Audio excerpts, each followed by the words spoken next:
Gusto nyo bang i-reveal na natin yung sikreto ng ating embutido?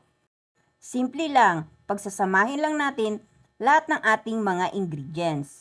Tulad ng ating karne, carrots, sibuyas, bawang, bell pepper, pickles, raisin, yung ating cheese, yung ating mga pampalasa tulad ng ating paminta, asin, at konting liquid seasoning.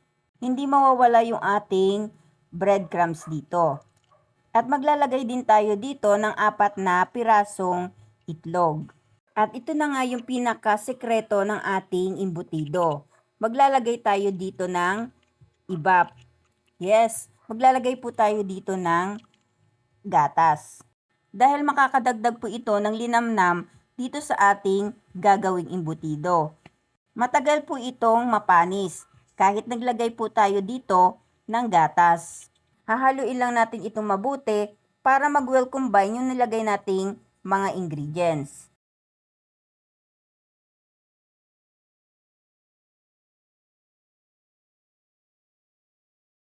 At pag nahalo na natin ito mabuti, pwede tayong kumuha ng konti tapos itry natin itong iprito para malaman natin yung lasa nito.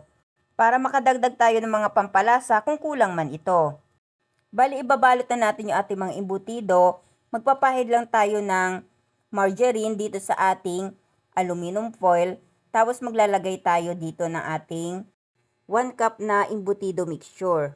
Mag-a-add tayo dito ng ating hotdog at yung ating mga nilagang itlog.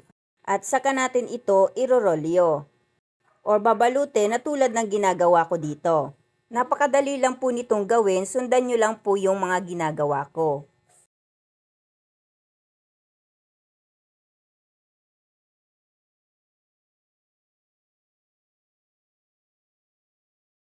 Bale, ang nagawa ko dito ay nasa 8 piraso. I-steam lang natin ito sa loob ng 1 oras hanggang ito ay maluto.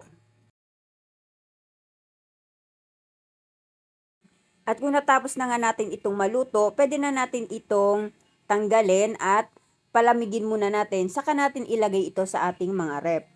Overnight ko ito inilagay sa rep at makikita nyo na maganda yung ating paggawa ng ating embutido. Hindi siya dumidikit sa ating aluminum foil.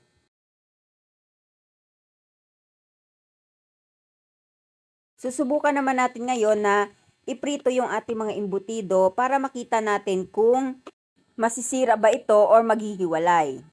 Lulutuin lang natin ito hanggang ito ay maging golden brown. At sa nakikita nga natin ay buo pa rin yung ating mga embutido at hindi ito nasisira.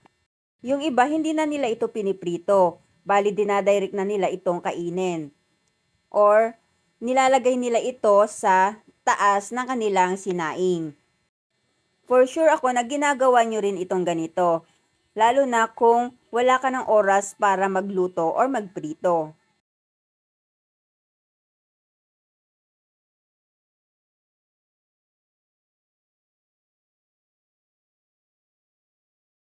Ngayon, itry naman natin itong hiwain.